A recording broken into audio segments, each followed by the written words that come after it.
ओम शांति। 14 जून 2020।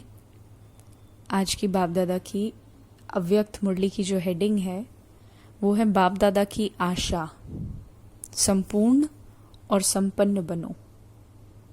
ये बाबा की हमसे आशा है। तो आज विशेष दूर देश निवासी बच्चों से मिलने के लिए आए हैं। इतने दूर से मिलने के लिए आए हैं। इतने दूर से किस लगन से आते हैं? बाप दादा बच्चों की लगन को जानते हैं ना।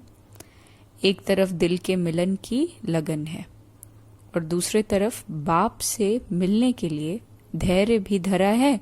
इसलिए धैर्य का फल विशेष रूप में देने के लिए आए हैं, अव्यक्त मिलन के लिए, है ना।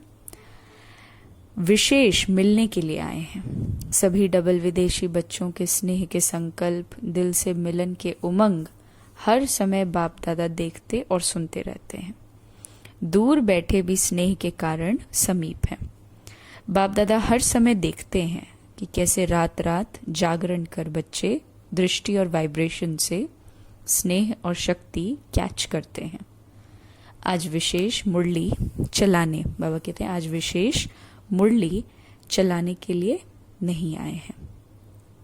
मतलब जिस दिन बाबा ये कहता है उस दिन मतलब ये हुआ कि आज मिलने के लिए आए हैं, है ना। तो बाबा कहते हैं कि बच्चों के स्नेह के संकल्प, दिल के मिलन के उमंग हर समय बाप दादा देखते हैं। तो आज विशेष मुरली चलाने नहीं आए। मुरलियां तो बहुत सुनी, अब तो बाप दादा को ये विशेष प्रत्यक्ष स्वरूप, बाप दादा के स्नेह का प्रमाण स्वरूप, संपूर्ण और संपन्न बनने के समीपता का स्वरूप, श्रेष्ठ संकल्प, श्रेष्ठ बोल, श्रेष्ठ कर्म, श्रेष्ठ संबंध और संपर्क, ऐसा श्रेष्ठ स्वरूप देखना चाहते हैं। जो सुनना और स्वरूप बनना, ये समानता देखना चाहते हैं। प्रैक्टिकल परिवर्तन का श्रेष्ठ समारोह देखना चाहते हैं। इस वर्ष में सिल्वर गोल्डन जुबली तो मनाई और मनाएंगे, लेकिन बाप दादा सच्चे बेदाग अमूल्य हीरों का हार बनाना चाहते हैं, है ना। दुनियावी रीति से या कह लीजिए टाइम कितना हुआ उसकी रीति से ये देख तो लिया कि कितना टाइम कंप्लीट हुआ है, लेकिन शिव बाबा कह रहा है कि वो जुबली तो मनाई ही, लेकिन बाबा सच्चे हीरों का हार बनाना चाहता है। ऐसा एक एक हीरा अमूल्य चमकता हुआ हो, जो उसके लाइट माइट की चमक हद तक नहीं लेकिन बेहद तक जाए। बाप दादा ने बच्चों के हद के संकल्प, हद के बोल, हद की सेवाएं, हद के संबंध बहुत समय देखे, लेकिन अभी बेहद का बाप है तो बेहद के सेवा की आवश्यकता है। उसके आगे ये दीपकों की रोशनी क्या लगेगी, है ना। बाबा हमको क्या बनाना चाहते हैं? लाइट हाउस, है ना। बाबा क्या बनाना चाहता है? Light house, might house. तो उसके आगे जो ये बेहद की सृष्टि है, बाबा कहता बेहद की सृष्टि के लिए बेहद की दृष्टि रखो, है ना। बेहद की दृष्टि बने तब सृष्टि परिवर्तन हो। यानी हद की सभी बातों से, व्यक्तियों से या किसी भी प्राप्ति वस्तु आदि से जब बुद्धि हटेगी तब बेहद की वैराग्य वृत्ति आएगी और तभी सृष्टि का बाबा कहता है परिवर्तन हो सकता है। सृष्टि परिवर्तन का इतना बड़ा कार्य थोड़े समय में संपन्न करना है, तो गति और विधि भी बेहद की फास्ट और फर्स्ट क्लास चाहिए। बाबा कहते हैं आपकी वृत्ति से देश विदेश के वायुमंडल में ये एक ही आवाज गूंजे कि बेहद के मालिक, विश्व के मालिक, बेहद के राज्य अधिकारी, बेहद के सच्चे सेवाधारी हमारे देव आत्माएं आ गए। अभी ये बेहद का एक आवाज देश विदेश में गूंजे, तब संपूर्णता और समाप्ति समीप अनुभव होगी। समझा? अच्छा, चारों ओर के श्रेष्ठ भावना, श्रेष्ठ कामना पूर्ण करने वाले फरिश्ता सो देवता आत्माओं को, सदा ऊंच स्थिति में स्थित रहने वाले लाइट हाउस, माइट हाउस विशेष आत्माओं को, बाप दादा के सूक्ष्म इशारों को समझने वाले विशाल बुद्धि बच्चों को, बाप दादा का याद प्यार और नमस्ते। तो मुरली में बाबा ने जो विशेष बातें समझाई कि हद की हर बात से निकलकर बेहद में जाएंगे तभी परिवर्तन हो पाएगा। और बाबा की जो आश है संपूर्ण और संपन्नता की, कि बच्चे संपूर्ण बने और संपन्न बने, वो तभी पूरी हो सकती है। जैसे बाबा ज्ञान का सार कहता है, पुरानी सब बातों को छोड़ने की। बाबा ने फिर देश विदेश के सभी बच्चों प्रति संदेश के रूप में याद प्यार दिया और कहा कि चारों ओर के स्नेही, सहयोगी और शक्तिशाली बच्चों के भिन्न भिन्न लहरों के पत्र देख बाप दादा स्नेह के सागर में समा गए हैं। सभी की भिन्न भिन्न लहरें अपने अपने उमंग उत्साह के अनुसार श्रेष्ठ हैं और बाप दादा उन लहरों को देखकर हर्षित होते हैं। उमंग भी बहुत अच्छे हैं, प्लान भी बड़े अच्छे हैं। अभी प्रैक्टिकल की मार्क्स बाप दादा से लेना है और भविष्य खाता जमा करना है।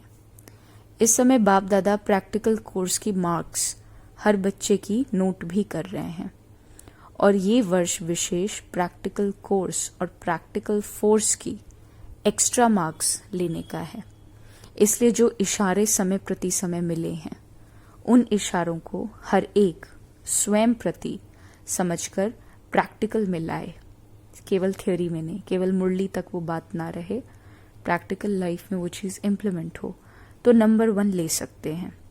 विदेश के व देश के बच्चे जिन्हों को दूर बैठे भी समीप के स्नेह का सदा अनुभव होता है और सदा उमंग रहता है कि कुछ करके दिखाएं, ये करें, ऐसा करें, ये उमंग है तो अभी बेहद की सेवा का सबूत बन उमंग को प्रैक्टिकल में लाने का विशेष चांस है।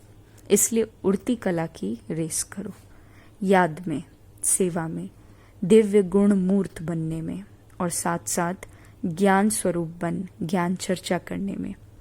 4 ही सब्जेक्ट में उड़ती कला की रेस में नंबर विशेष लेने का ये वर्ष चांस है। बाबा कहते हैं ये विशेष चांस ले लो, नया अनुभव कर लो। नवीनता पसंद करते हो ना, तो ये नवीनता करके नंबर ले सकते हो। अभी इस वर्ष में एक्स्ट्रा रेस की एक्स्ट्रा मार्क्स है, समय एक्स्ट्रा मिला है, पुरुषार्थ अनुसार प्रारब्ध तो सदा है ही, लेकिन ये वर्ष विशेष एक्स्ट्रा मार्क्स का है। इसलिए खूब उड़ती कला के अनुभवी बन आगे बढ़ते औरों को भी आगे बढ़ाओ। बाप सभी बच्चों के गले में बाहों की माला डाल देते हैं। दिल बड़ी करेंगे तो साकार में पहुंचना भी सहज हो जाएगा। जहां दिल है वहां धन आ ही जाता है। दिल धन को कहा जाता है ना, तो बाबा कहते हैं दिल धन को कहां कहां से ले आता है। इसलिए दिल है और धन नहीं है, ये बाप दादा नहीं मानते हैं, है ना। धन है लेकिन बाबा कह रहे हैं दिल नहीं है, अर्थात नियत नहीं है ना। दिल वाले को किसी ना किसी प्रकार से टचिंग होती है और पहुंच जाते हैं। मेहनत का पैसा हो, मेहनत का धन पदम गुणा लाभ देता है, इनडायरेक्टली ब्लैक मनी ना हो।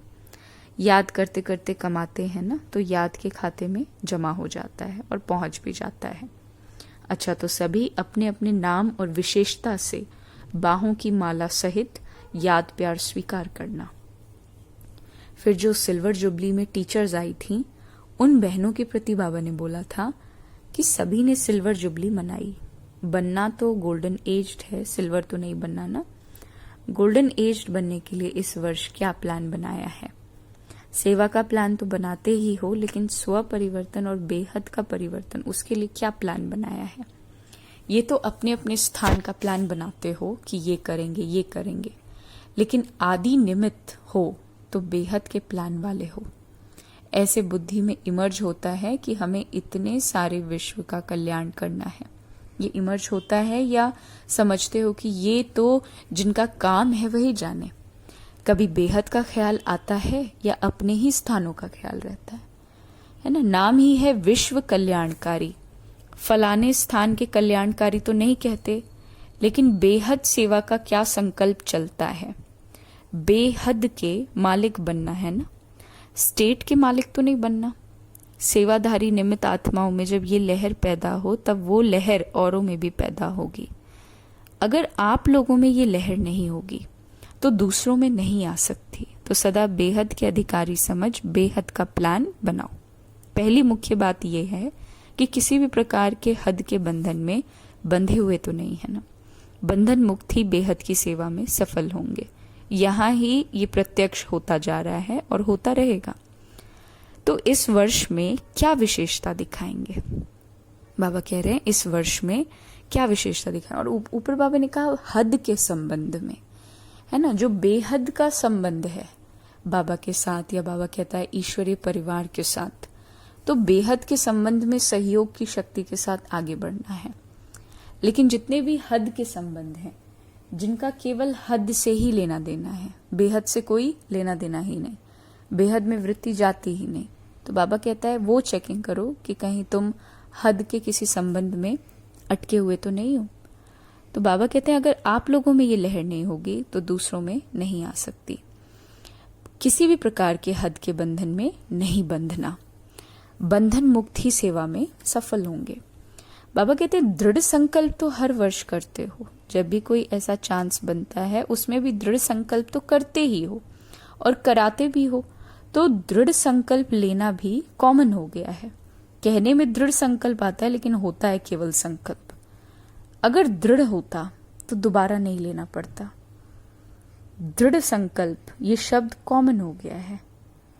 अभी कोई भी काम करते हैं तो कहते हैं ऐसे ही कि हाँ दृढ़ संकल्प करते हैं, लेकिन ऐसा कोई नया साधन निकालो जिससे सोचना और करना समान हो, प्लान और प्रैक्टिकल दोनों साथ में हो। प्लान तो बहुत है लेकिन प्रैक्टिकल में समस्याएं भी आती हैं, मेहनत भी लगती है, सामना भी करना पड़ता है। तो बाबा कहते हैं ये तो होगा और होता ही रहेगा, यानी सिचुएशंस आएंगी, सामना करना पड़ेगा, समस्याएं आएंगी, मेहनत लगेगी, लेकिन जब लक्ष्य है तो प्रैक्टिकल में सदा आगे बढ़ते रहेंगे। अभी ऐसा प्लान बनाओ जो कुछ नवीनता दिखाई दे, नहीं तो हर वर्ष इकट्ठे होते हो, कहते हो वैसे का वैसा ही है, एक दो को वैसा ही दिखाते हैं, मन पसंद नहीं होता, जितना चाहते हैं उतना नहीं होता, वो कैसे हो। इसके लिए जो ओटे सो अर्जुन, एक भी निमित्त बन जाता है तो औरों को भी उमंग उत्साह तो आता ही है। तो इतने सभी इकट्ठे हुए हो, ऐसा कोई प्लान प्रैक्टिकल का बनाओ। थ्योरी के भी पेपर्स होते हैं और प्रैक्टिकल के भी होते हैं। ये तो है कि जो आदि से निमित्त बने हैं उन्हों का भाग्य तो श्रेष्ठ है ही। अभी नया क्या करेंगे? इसके लिए विशेष अटेंशन ये है कि हर कर्म करने के पहले ये लक्ष्य रखो कि मुझे स्वयं को संपन्न बनाए, सैंपल बनाना है।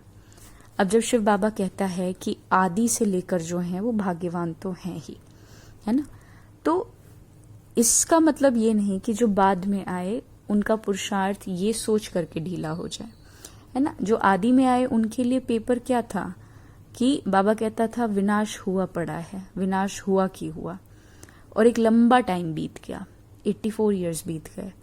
तो जहन में ये बात भी तो आ सकती थी कि विनाश तो होता ही नहीं है, कुछ होता है फिर चीजें फिर ठीक हो जाती हैं। वो उनके लेवल का पेपर था। हमारे लिए चीजें बिल्कुल सामने हैं, होती हुई दिख रही हैं, तो ये मन में ना आए कि जो शुरू से हैं केवल उन्हीं का अच्छा है, हम तो लेट आए। दोनों ही बातों में माया है। अब कोई ट्रेन अगर दिल्ली से लखनऊ चलती है तो कोई दिल्ली बैठता है, कोई गाजियाबाद में बैठता है, कोई आगे चल कर के दूसरे स्टेशन पे बैठता है, हो सकता है कोई कानपुर में ही बैठे, बिल्कुल लखनऊ से एक स्टेशन पहले, लेकिन अल्टीमेटली सबने ट्रेन छोड़नी लखनऊ में ही है, सबने एक ही स्टेशन पे उतरना है, एक साथ ही उतरना है। बस ये है कि जो बैठेगा कानपुर में उसको अटेंशन ज्यादा रखना है कि अब लखनऊ आया कि आया, है ना, एक्स्ट्रा अटेंशन चाहिए। तो शिव बाबा कहता है कि जो आदि से आए हैं वो तो अच्छा है ही, नो प्रॉब्लम, लेकिन साथ में ये भी कि लास्ट सो फास्ट भी है। तो बाबा ने कहा कि इसके लिए विशेष अटेंशन रखना है कि हर कर्म करने के पहले ये लक्ष्य रखो कि मुझे स्वयं को संपन्न बनाए, सैंपल बनाना है। होता क्या है कि संगठन का फायदा भी होता है तो नुकसान भी होता है। संगठन में एक दो को देख अलबेलापन भी आता है, और संगठन में एक दो को देख करके उमंग उत्साह भी आता है ना, कि वो नहीं कर रहा है तो मैं क्यों करूं, दूसरा वो कर रहा है तो मैं भी करूं, है ना, दोनों होती है। तो संगठन को अलबेलेपन से नहीं देखना, अभी ये एक रीति हो गई है। ये भी करते हैं कि ये भी करते हैं, हमने भी किया तो क्या हुआ, ऐसे चलता ही है। तो ये संगठन में अलबेलेपन का नुकसान होता है ना, कि ये गुस्सा कर रहा है, मैंने कर ही दिया तो क्या बड़ी बात हो गई, है ना। इनके लिए जस्टिफाइड है तो मेरे लिए भी जस्टिफाइड है। संगठन से श्रेष्ठ बनने का सहयोग लेना है, वो अलग चीज है। अगर ये लक्ष्य रहे कि मुझे करना है, मुझे करके औरों को कराना है, फिर उमंग उत्साह रहेगा करने का भी और कराने का भी, और बार बार इस लक्ष्य को इमर्ज करें। अगर सिर्फ लक्ष्य रखा तो भी वो मर्ज हो जाता है, इसलिए प्रैक्टिकल नहीं होता। तो लक्ष्य को समय प्रति समय इमर्ज करो, लक्ष्य और लक्षण भी बार बार मिलाते चलो, फिर शक्तिशाली हो जाएंगे, नहीं तो साधारण हो जाता है। अभी इस वर्ष हर एक यही समझें कि हमें सिंपल और सैंपल बनना है। ये सेवा की प्रवृत्ति वृद्धि को तो पाती रहती है, लेकिन ये प्रवृत्ति उन्नति में विघ्न रूप नहीं बननी चाहिए। अगर उन्नति में विघ्न रूप बनती है तो उसे सेवा नहीं कहेंगे। अच्छा, है तो बहुत बड़ा झुंड, लेकिन एक इतना छोटा सा एटम बॉम्ब भी कमाल कर दिखाता है। तो ये इतने एटॉमिक बॉम्ब्स, बाबा कह रहा एटॉमिक बॉम्ब्स तो हैं ही। बाबा ने आज हमें टाइटल दिया, ये इतने आत्मिक बॉम्ब्स क्या नहीं कर सकते। स्टेज पर तो आने वाले आप लोग हो ना, गोल्डन जुबली वाले तो हो गए बैकबोन, लेकिन प्रैक्टिकल में स्टेज पर तो आने वाले आप हो। बड़ी बात है ये बाबा ने जो बोला। अभी ऐसा कुछ करके दिखाओ जैसे गोल्डन जुबली के निमित्त आत्माओं का स्नेह का संगठन दिखाई देता है, और उस स्नेह के संगठन से प्रत्यक्ष फल दिखाया, सेवा की वृद्धि, सेवा में सफलता। तो ऐसे ही ऐसा संगठन बनाओ जो किले के रूप में हो। जैसे गोल्डन जुबली वाली निमित्त दादियां, दीदियां जो भी हैं, उन्होंने जब स्नेह और संगठन की शक्ति का प्रत्यक्ष फल दिखाया, तो आप भी प्रत्यक्ष फल दिखाओ। तो एक दो के समीप आने के लिए समान बनना पड़ेगा। संस्कार भिन्न भिन्न तो हैं ही और रहेंगे भी। अभी जगदम्बा को देखो, ब्रह्मा को देखो, संस्कार भिन्न भिन्न ही रहे। अभी जो भी निमित्त दीदी दादियां हैं, संस्कार एक जैसे नहीं हो सकते, लेकिन संस्कार मिलाना ये है स्नेह का सबूत। ये नहीं सोचो कि संस्कार मिलें तो संगठन हो, ऐसा नहीं हो सकता। संस्कार मिलाने से संगठन मजबूत बन ही जाता है। अच्छा, ये भी हो ही जाएगा। सेवा एक है, लेकिन निमित्त बनना, निमित्त भाव में चलना, यही विशेषता है। यही तो हद निकालनी है, यही तो हद निकलनी है ना। इसके लिए सोचा ना कि सबको चेंज करें, एक सेंटर वाले दूसरे सेंटरों में जाने चाहिए। सभी तैयार हो, ऑर्डर निकलेगा। आपका तो हैंड्स अप है ना, बदलने में फायदा भी है। इस वर्ष ये नई बात करना है, नष्टो मुहा तो होना ही पड़ेगा। जब त्यागी तपस्वी बन गए हो तो और क्या चाहिए। त्याग ही भाग्य है, तो भाग्य के आगे ये क्या त्याग किया। ऑफर करने वालों को आफरीन मिल जाती है। तो सभी बहादुर हो। बदली माना बदली, कोई को भी कर सकते हैं, हिम्मत है तो क्या बड़ी बात है। अच्छा, तो इस वर्ष नवीनता करेंगे। पसंद है ना, जिन्होंने एवर रेडी का पार्ट आदि से पढ़ा हुआ है, उनमें ये भी अंदर ही अंदर बल भरा हुआ होता है। कोई भी आज्ञा पालन करने का बल स्वतः ही मिलता है, तो सदा आज्ञाकारी बनने का बल मिला हुआ है। अच्छा, सदा श्रेष्ठ भाग्य और भाग्य के कारण सहयोग प्राप्त होता ही रहेगा। समझा। सेवा वर्तमान और भविष्य दोनों को ही श्रेष्ठ बनाता है। सेवा का बल कम नहीं है। याद और सेवा दोनों का बैलेंस चाहिए, तो सेवा उन्नति का अनुभव कराएगी। याद में सेवा करना नेचुरल हो। ब्राह्मण जीवन की नेचर क्या है? याद में रहना। ब्राह्मण जन्म लेना अर्थात याद का बंधन बांधना। जैसे वो ब्राह्मण जीवन में कोई ना कोई निशानी रखते हैं, तो इस ब्राह्मण जीवन की निशानी है याद। याद में रहना नेचुरल हो, इसलिए याद अलग की, सेवा अलग की नहीं, दोनों इकट्ठे हों।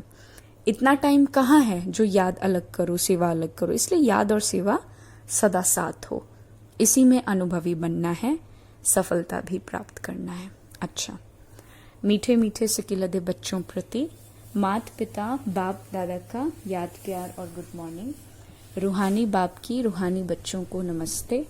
हम रूहानी बच्चों की रूहानी बाप दादा को याद प्यार गुड मॉर्निंग और नमस्ते नमस्ते। वरदान है, कर्मों की गति को जान, गति सदगति का फैसला करने वाले, मास्टर दुखहर्ता सुख करता भव। बाबा ने कहा, अभी तक अपने जीवन की कहानी देखने और सुनाने में बिजी नहीं रहो, बल्कि हर एक के कर्म की गति को जान, गति सदगति देने के फैसले करो। मास्टर दुखहर्ता सुख करता का पाठ बजाओ। अपनी रचना के दुख अशांति की समस्या को समाप्त करो। उन्हें महादान और वरदान दो। खुद सुविधाएं मत लो, अब तो दाता बनकर देना है। यदि साल्वेशन के आधार पर स्वयं की उन्नति व सेवा में अल्पकाल के लिए सफलता प्राप्त हो भी जाए, तो भी आज महान होंगे और कल महानता की प्यासी आत्मा बन जाएंगे। स्लोगन, अनुभूति न होना युद्ध की स्टेज है, योगी बनो योद्धा मत बनो। ओम शांति।